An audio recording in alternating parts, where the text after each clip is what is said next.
Hi, and welcome to this special edition of the Authors Love Readers podcast. This is a post-Novelists Inc. episode. I often am introducing people as friends from NINC, and I thought I would fill you in a little bit on what we do at our conference. We were in St. Pete Beach, Florida, just before Hurricane Ian. From what I hear, the resort has done well and in fact is hosting first responders immediately after the hurricane. We left, myself and a few others who lingered, we left like the day and a half before. The hotel was closing at 1 o'clock. I left about 9. The airport was closing at 5. I left about 11:15, so I was out ahead. Everything went really well for me. I was very fortunate. A lot of other people who had lingered had cancellations and had to scramble around to get different reservations to get home to various places all across the country and the world. Novelists Inc. is an international organization of multi-published popular fiction authors. And I was the president long time ago in 2007. It was a great experience for me. It taught me that I could be more tactful than I knew I could. I was a better diplomat than I thought I would ever be, because the most important thing was to get things done. So that had to be served first. What do we do at Novelists Inc? We talk about the business a lot. We talk about our writing. We talk about catch up with friends, family, how things are affecting us. We talked a little bit about the world. Some of the past presidents usually get together one evening at the conference and we tell old war stories and talk about the state of the organization and of the industry, and we talk a lot actually, and it's really good because so many of us spend all our time alone and we are isolated. So there's this gush of talking that happens, and then I think we go back to our little caves for a little while before we feel the need for more of that. Some of what we were talking about this year in particular is a move toward direct selling. And what that means for the readers is that authors are offering their books on their own websites. I have a store on my website. I have not really emphasized it very much. And I think what I learned at this conference told me that I probably need to do more of that. One of the huge benefits of having your own store, I don't know if you can hear that in the background, Tessa's chewing on a bone quite loudly. So a fake bone, not anything that can get her sick. One of the reasons that it is important to me to have the direct sales is more control. I have control. I'm not at the mercy of the retailers who might or might not do strange things depending, especially on which retailer it is. And also, I can earn as much money on my site and while giving you guys a little bit of a break on the sales price. So that's a win-win for the people who matter the most to me and your readers. So that is what I am going to be focusing on. And at the same time, I'm not pulling my books off the retailers. That would be very short-sighted and very inconvenient for my readers. And I'm not about to do that to you guys. One of the reasons I like direct selling is that when I change a price, it changes immediately. When I make a special offer, it happens immediately. There are some retailers, naming no names, who delay those efforts and send obligatory emails saying, we have the ultimate right to decide what price your book is, and we may do this change of price now as a super big favor for you, but we reserve the right to not do it next time. So you get those emails and go, yeah. So that control is very important to me. Those of you who have been following me might be just shocked by that, I'm sure. Also, I think there are some interesting things that we can do with direct selling from our own websites, including bundles that are not necessarily the same series that we can give. If you buy one book, you can get the next book at a discount. We can play around with these things. And I always get ideas from those. I find out about these new ways to do things, and I think, I'm not going to do that. And then I think, ooh, but maybe I could do this, and maybe I could do that. So I get ideas, and that almost always gets me into a lot more work. So I may be buckling down under that.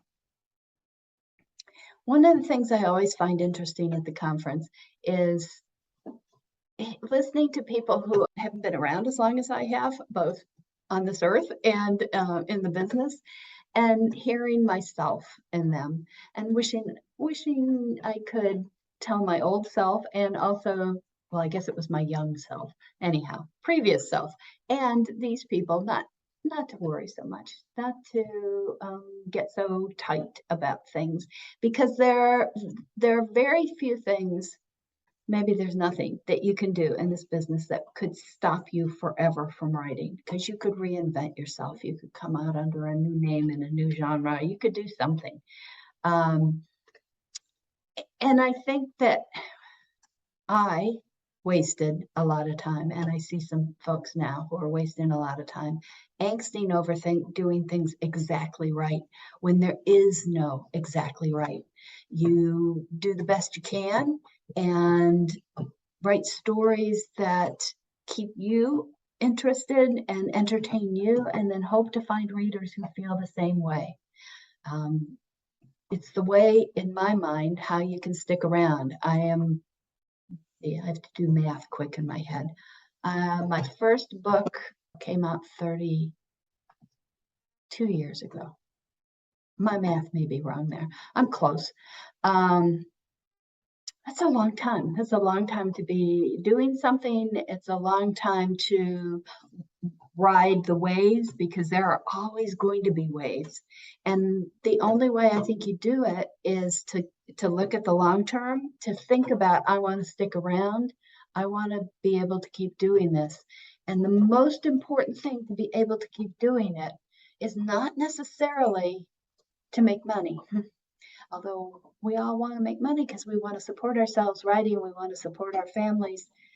We don't want to have to go back to other jobs, as I held journalism job for a really long time while I was also writing, because I needed that income. I could not support myself writing at that point. But the most important thing is to hold on to your writing. If you lose that, you've lost everything. There's nothing to market, there's nothing to sell, there's nothing to make money with. But at least I can't do it to make money first. I have to do it to tell the story. I have to do it to get these people out of my head, because they get really cranky when they pile up in there.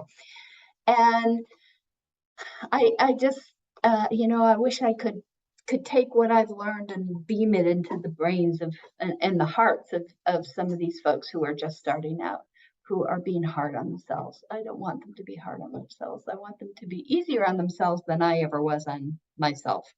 I'm better now. So one of the things that I was talking about at the conference was the power of procrastination. Because we go to these conferences, and it's not just this one, it's all, and there are lots of ideas, and people have succeeded doing all sorts of different things, and are talking about even more advanced things, what else we can do, what are the possibilities out there, which I find really fascinating. I've probably said this, but I will say it again. For the writers, you should absolutely, positively listen to Joanna Penn's podcast, The Creative Pen, particularly when she talks about the futurist episodes, because that stuff is coming down the road. And what Joanna does for us is research it. And so you can listen to it. You don't have to act on it now, but you know the background on it. You have it percolating in the back of your head. And I find that invaluable. I find it absolutely wonderful. The trouble is that when you go to these conferences and you hear all these ideas, you can't do everything. It's tempting to try. Not that I speak from experience. No, I'm far too wise to do that.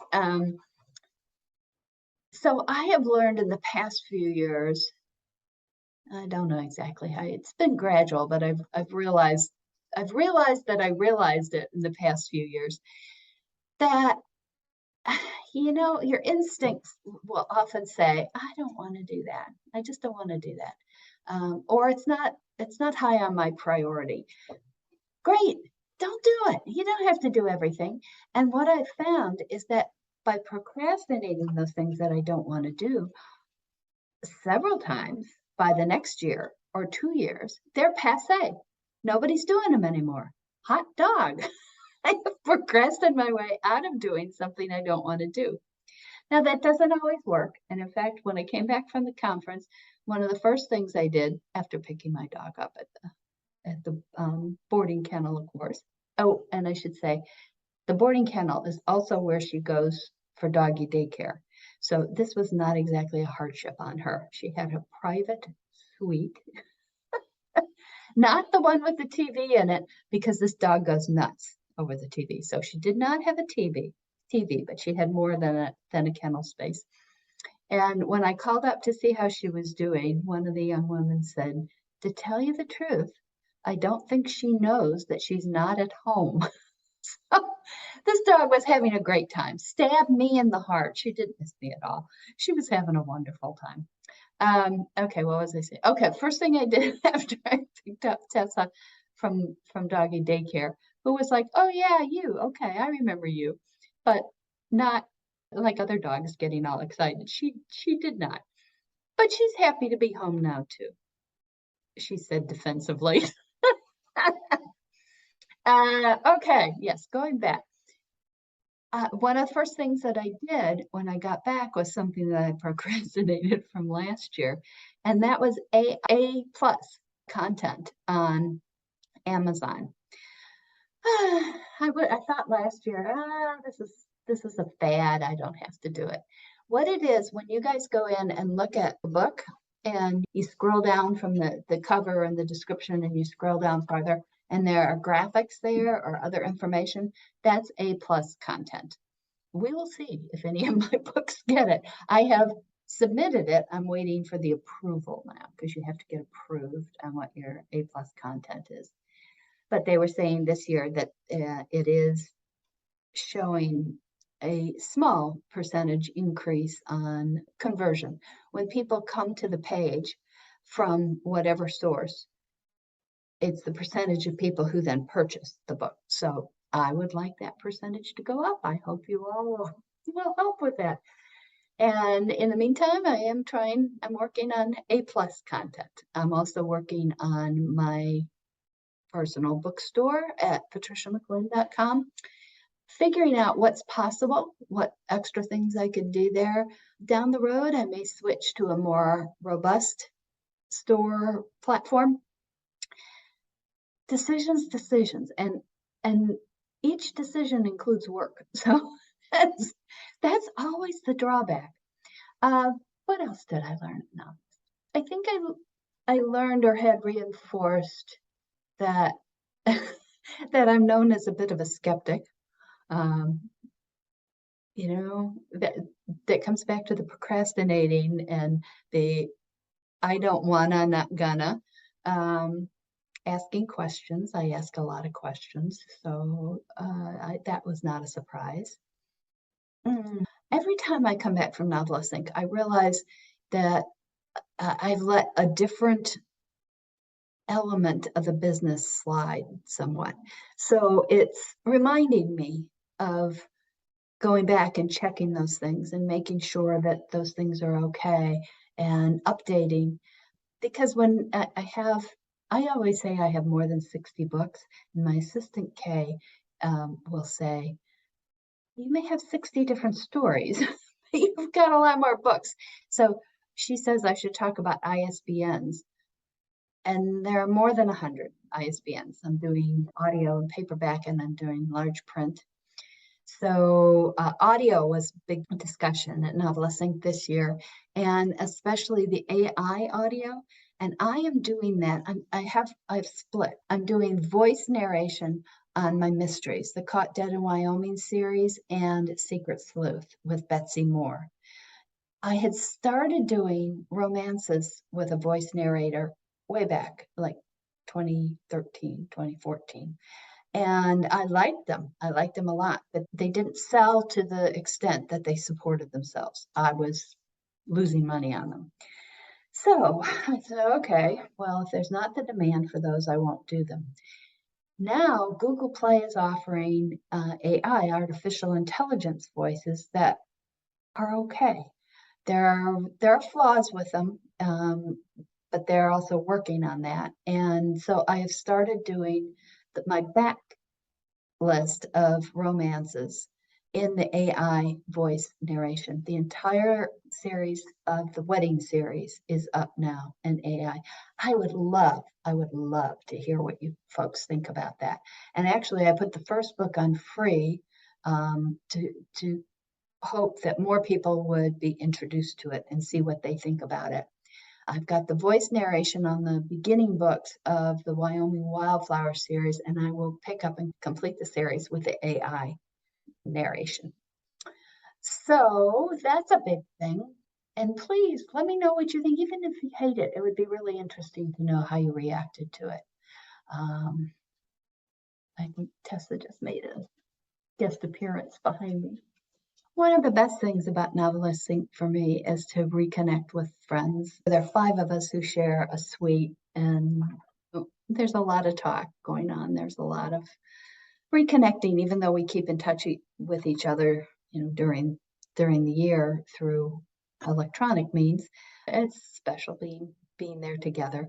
There's a tradition that my roommate Judith Arnold and I stay Sunday night and go to dinner with 3 writers from Wisconsin. That's our Sunday night tradition, and we just love it. We talk about what's happened in the past year and what we're looking forward to in the coming year, and always get more ideas from each other about what we could, should, would be doing, and what we shouldn't try.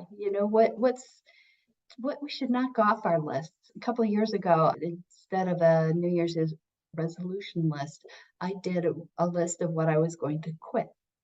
And one of them was SEO on my website. No longer going to read articles, no longer going to try things, just SEO is on its own website.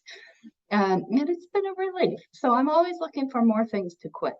Not writing, I'm not going to quit writing, but other things surrounding it that would be nice to quit. The writing related, but not actually writing stuff that accumulates. Got to clear that out now and then, so there's room to write and live and go to conferences and see my good friends and meet new people and find new possibilities for guests to come here on Authors Love Readers. I would love to hear from you folks. I would love to hear if you have more questions you would like me to ask the authors who appear on the show. If you have questions for me, I'd just love to hear from you. So that's it for now. The report from Novelists Inc. 2022 can hardly wait to go back for 2023. Thank you for listening, and hope you'll tune in for the next edition of Authors Love Readers, because we do.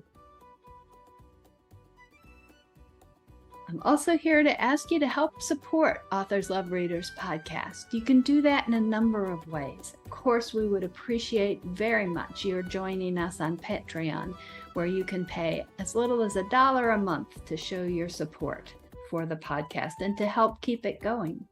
As a one-time deal, you can also do something called Buy Me a Coffee. There's a link to that on my Facebook page. That's Patricia McLinn's Facebook page. And there will also be a link on the Authors Love Readers website and Facebook page. In addition, we love to have you subscribe and to like the podcast, and comments. Comments are always welcome, and especially spreading the word to your fellow listeners, readers, maybe aspiring writers, anybody who you think would enjoy these conversations. Thank you so much. Really appreciate that support. That's the show for this time. Hope you enjoyed it, and thank you for joining Authors Love Readers podcast. And you can find out more about me at www.patriciamclinn.com. You can also send in questions to be asked of future guests at podcasts@authorslovereaders.com. Until next time, wishing you lots of happy reading and listening.